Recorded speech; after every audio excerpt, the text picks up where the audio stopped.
The Ironeye Remembrance storyline inside of Elden Ring Nightreign might be one of the longest ones in the entire game, so I'm going to take you through every single step that you need to do to actually fully complete this Remembrance storyline. Let's get into it.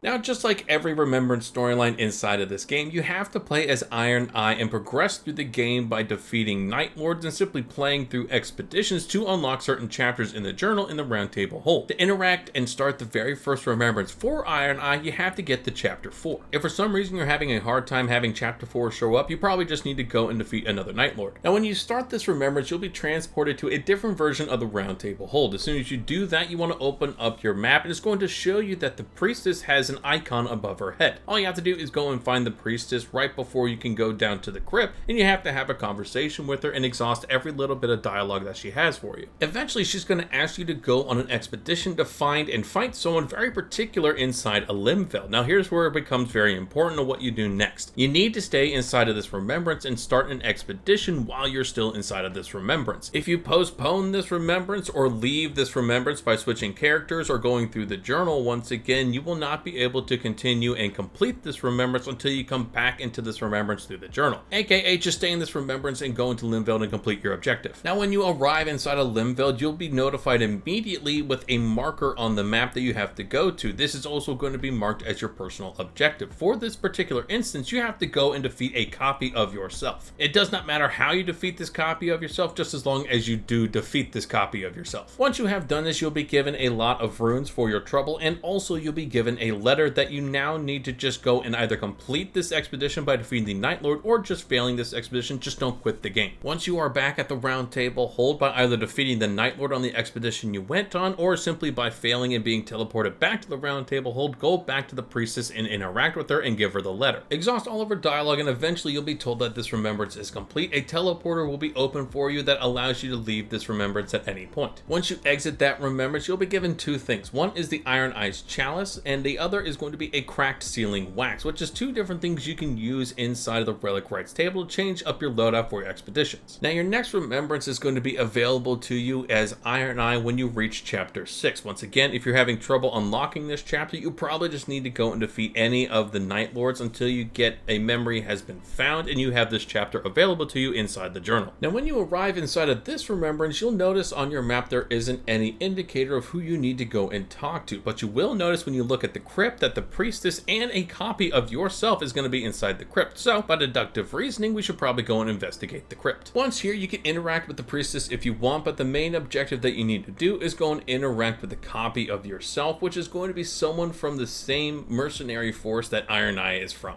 Talk with the stranger until you were told that you need to go and execute him. You'll get a small cutscene where you do exactly that. However, you're going to very quickly see that it is not that easy to kill this guy, even though he is extremely injured. After this, you are going to have to go and interact with the Priestess once more, who will then tell you to go and kill a very particular Night Lord. That particular Night Lord will be stated inside of the journal, inside of Chapter 6, while you're still inside the Remembrance. As you see, you need to defeat the Dark Rift Knight inside a Limfeld. If you're still unsure of which Night Lord that is, it is going to be the Centaur Night Lord that you're going to see after you defeat the very first Night Lord. This particular Night Lord will be one of the many options available to you after you defeat Gladius, that very first Night Lord, and you can fight them at any point if you want to, but again, in this situation, you have to go and start an expedition where you fight this particular Night Lord while you are still inside of Ironeye's Remembrance for Chapter 6. If you defeat this Night Lord while you're outside of the Remembrance as Ironeye, it will not count. So again, I'm just trying to make sure that you get this very crystal clear that you have to defeat this particular Night Lord while you're inside of Chapter 6's Remembrance. You will know that you have done this correctly when you have defeated this Night Lord and you're given the Edge of Order item. Once you're back at the Round Table Hold, make your way back down to the crypt and interact with the traitor, the copy of yourself as I like to describe him, and basically go through the same exact situation that you were in before and execute him. You'll get some pretty major information about Ironeye's backstory after you do execute him, so something to keep a lookout if you are interested in the backstory for Ironeye. Once this guy is actually dead, you want to go and talk to the Priestess and exhaust as much dialogue as you can from her. Once you have done that, you'll be told this Remembrance is complete, another portal will open up and you can leave at any time. Now, your reward for completing this this Remembrance is of course that Edge of Order item, which is again something you could use inside of the Relic Rights table that's actually quite powerful for the Ironeye. Now here's the interesting part for Ironeye's Remembrance storyline. Even though you complete all the remembrances that are inside the journal and are going to be available to you, you haven't fully completed his storyline until you defeat the final boss inside of this game. This final boss is available to you after you defeat 4 individual and different Night Lords. Now obviously this is different because you have to defeat this final Night Lord inside of the game while you're not inside of a Remembrance. But just so you know, as long as you defeat this final Night Lord and be given the Primordial Night Lord's rune, kind of signifying you have defeated this Night Lord, you'll be getting a unique interaction specifically for Ironeye. When you make it to the end after defeating the Night Lord and you have to interact with the body, you'll be given 2 different options. One is going to be offer the Night Lord's rune or Clenched Dagger. You want to pick Clenched Dagger. This Clenched Dagger option should be available to you if you have completed these 2 remembrances that we already talked about inside of this video. There is a unique cutscene that occurs with this very specific ending for Ironeye, so I'm going to let you enjoy that.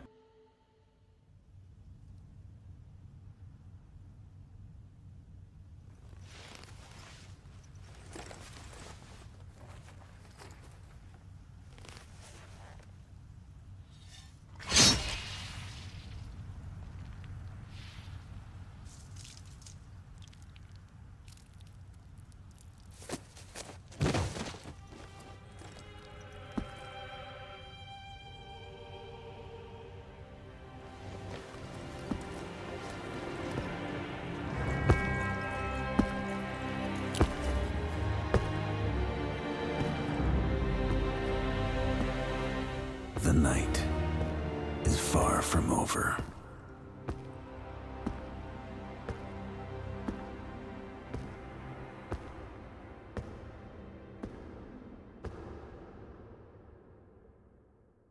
Once that cutscene completes and the credits roll, you'll be teleported back to the Round Table Hold and be given the Remembrance outfit for Ironeye. This is your clue that you have actually fully completed the Remembrance storyline for Ironeye. Now in terms of rewards for this Remembrance storyline, obviously you get the Remembrance outfit, which is pretty starkly different from just colors in general from the regular Ironeye outfit you get as soon as you start this game to, of course, this Remembrance one, because you are now covered in blood from the corpse that you got from completing this particular story. You will also, of course, get 2 unique relics. One is going to be the Edge of Order. Here are the stats for that for Ironeye. It is very powerful. I definitely use it every time I go and do expeditions with Ironeye in the game. And here are the stats for the other relic, the Cracked Sealing Wax for Ironeye. It's pretty good. It's not the best. There's definitely some better things you can get for Ironeye as you just play through the game. Now this is only one of 2 remembrances that require you to actually defeat the final boss to really complete through the Remembrance storyline as is. The only other one is the Recluse, but that's an entirely different video that I have. So I hope you guys found this walkthrough guide helpful for the Ironeye Remembrance storyline. If you did, make sure to hit the like and subscribe buttons for me down below if you did find this video helpful, and I'll catch you guys in the next video.